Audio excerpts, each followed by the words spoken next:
Hello everyone, कैसे हो आप सभी लोग। आज की इस वीडियो के अंदर मैं पढ़ाने जा रहा हूँ, ये रहेगा पार्ट 2। पिछली वाली वीडियो के अंदर मैंने पढ़ाया था कि क्या क्या benefits of the size separation, ये क्यों करते हैं, किस लिए करते हैं, वगैरह वगैरह। There are lot of things which I made you study. And अभी मैं उसका जस्ट नेक्स्ट पार्ट बताने जा रहा हूँ, मतलब उसके आगे का पढ़ाने जा रहा हूँ, जिसके अंदर आता है different types of mills use in, मतलब मेथड्स ऑफ साइज सेपरेशन में पढ़ाने वाला हूँ। Cutting, compression, impact, and attribution, and combined impact, attribution, impact, attrition. So ये सारे टॉपिक्स में आज पूरा तो कवर नहीं हो पाएगा I guess, but I will try to cover it. And if you are new to the channel, let me tell you कि मेरा नाम श्रीदेव है और मैं यहाँ पे फार्मेसी पढ़ा रहा हूँ, फार्मेसी के टॉपिक्स पढ़ा रहा हूँ अपने हिसाब से। जैसे एक दोस्त पढ़ाता है आपको, सेम वैसे ही मैं भी पढ़ाने वाला हूँ।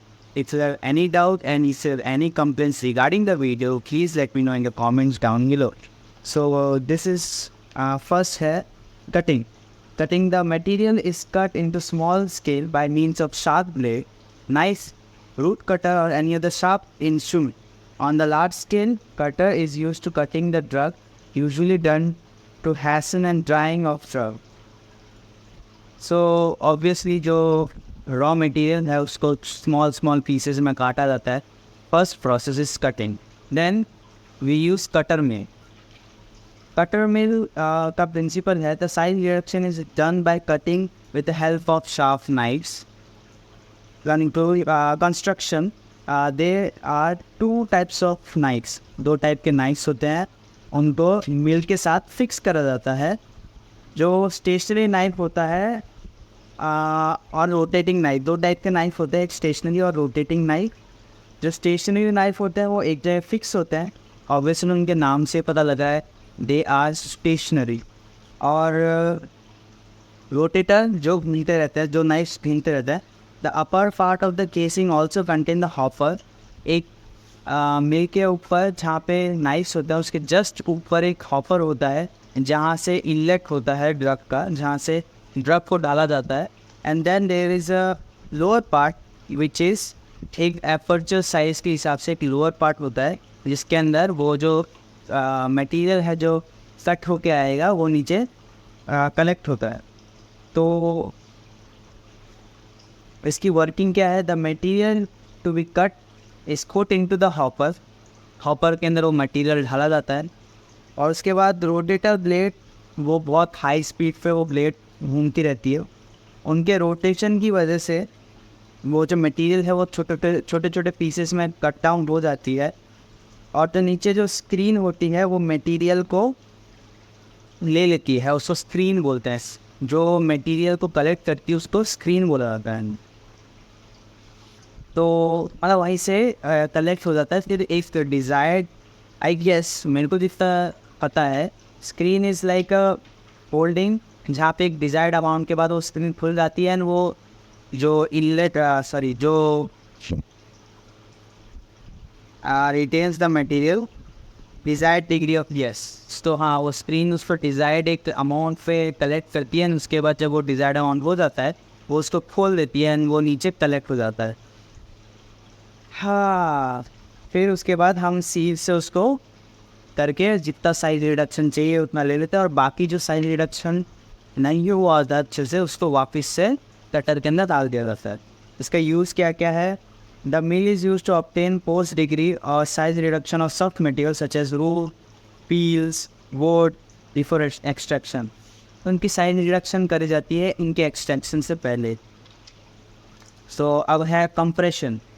Compression, this method of material is use by crushing. मतलब कंप्रेशन के अंदर बेसिकली दो रोलर होते हैं, दो रोटेटिंग रोलर्स होते हैं। रोलर मिल बोलते हैं इसको क्योंकि इनमें दो रोलर होते हैं। फिर दोनों रोलर जो ऊपर से मटेरियल उठाया जाता है उसको क्रश करते हैं।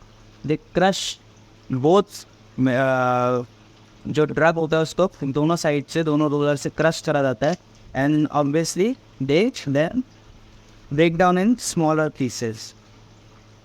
यही है बेसिकली, जो गैप होता है उसमें से ही जो मटेरियल है वो क्रश पे निकलता है and that gap is can be adjusted.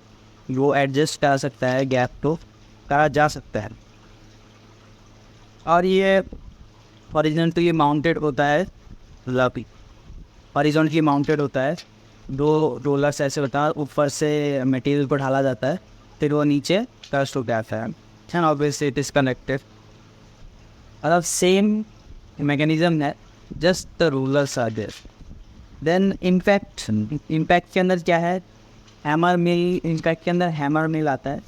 इसके अंदर डायग्राम आप बुक खोल के रखा हुआ ऑप्शन, तो उसमें डायग्राम देख लेना। तो हैमर मिल के अंदर जो मिल होता है उसके अंदर स्टेशनरी हैमर्स होते हैं। एक साइड में फीड होता है जहाँ से ड्रग को ढाला जाता है। जब फीड में ड्रग ढाला जाता है तो हैमर वो इतने फास्ट घूमते हैं, when this hit the material they break down into small pieces. जैसे कि आपने देखा होगा ना, ईंट के पत्थर को, छोटा सा ईंट का टुकड़ा होता है, उसको जब आप जोर से मारते हैं तो वो एकदम फाइन पाउडर में बदल जाता है। सेम वैसे ही। और नीचे स्क्रीन होती है, जो स्क्रीन नहीं, हाँ यहाँ पे स्क्रीन होती है जो कलेक्ट करती है, एंड जब डिज़ायर्ड अमाउंट मिल जाता है तो उसको लेट इट आउट सीविंग के लिए, उसको नेक्स्ट प्रोसेस के लिए उसको भेज देता है। Then designator, the size rater and designator is done by impact. एक और होता है, वो है डेजिग्नेटर।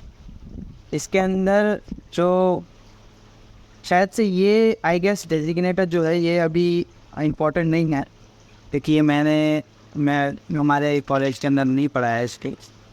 मेरे को जिसका याद है, और अगर आई गेस पढ़ाया होगा तो मैंने नहीं पढ़ा, मैंने पढ़ा है। उसके बाद बॉल मिल का काम क्या है, it works in the principle of impact. हाँ, ये वाला मैंने बहुत अच्छे से पढ़ा है, एंड इट इज़ इम्पॉर्टेंट। तो इसके अंदर एक जैसे कि सीमेंट देखा है ना आपने, जो सीमेंट कैसे गोल गोल घूमता है, सीमेंट का जो सीमेंट के अंदर सीमेंट डालते हैं, फिर उसके अंदर पानी डालते हैं, देन वो मिक्स करता है सीमेंट को। सो द सेम वे एक मिल, एक रोलर होता है जिसके अंदर स्टील बॉल्स या डिफरेंट टाइप मटेरियल के बॉल डाले जाते हैं जो बहुत स्टर्डी होते हैं। Then the material is put inside, जो एक आउटलेट होता है, एक खुला जगह होती है जहाँ से मटेरियल को डाला जाता है। और वो स्टील बॉल एक पर्टिकुलर एंगल पे, मतलब उसकी जो वर्किंग है वो एक एंगल पे ही काम करती है। अगर स्टील बॉल को, जो रोलर है उसको अगर स्लो घुमाएंगे तो वो रोलर एजिटेशन तो करेगा, मतलब फ्रिक्शन तो होगी उसके बीच में, बट वो इम्पैक्ट नहीं करेगा। मतलब समझ लो कि अगर कोई बड़ा मटेरियल ढाला है अंदर, तो वो बड़ा मटेरियल अंदर घूमता रहेगा, उसके जस्ट आउटर लेयर पे जो रफ सरफेस होगी वो पाउडर फॉर्म में हो जाएगा, बट वो इम्पैक्ट ना होने की वजह से वो और छोटे छोटे टुकड़ों में नहीं होएगा। अगर आप उसको फास्ट घुमाओगे रोलर को, तो वो रोलर ऑब्वियसली सेंट्रीफ्यूगल फोर्स की वजह से वो रोलर के बाहरी हिस्से पे चिपक जाएगा। बट एक पर्टिकुलर टाइम, एक पर्टिकुलर स्पीड, एक पर्टिकुलर एंगल पे, एक पर्टिकुलर स्पीड पे एक एंगल फॉर्म होगा जहाँ पे रोलर्स, जो अंदर स्टील बॉल्स होंगी, वो स्टील बॉल्स एक साइड पे जाके वो नीचे एक एंगल पे गिरेगी।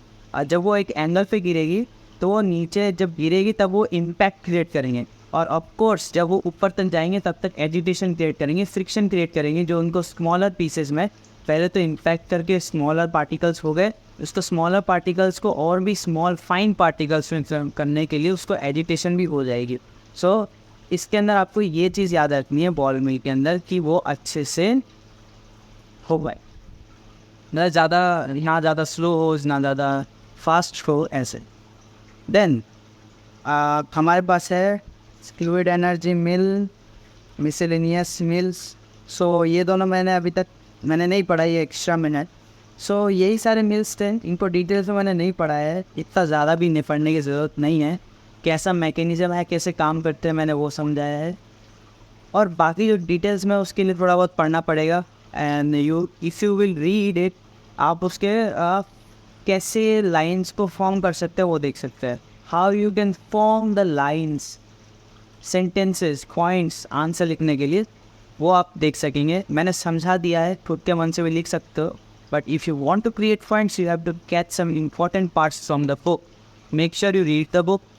और कोई भी दिक्कत हो मेरे से पूछ लेना कमेंट के अंदर। मैं मिलता हूँ नेक्स्ट वीडियो देना, तब तक के लिए बाय बाय।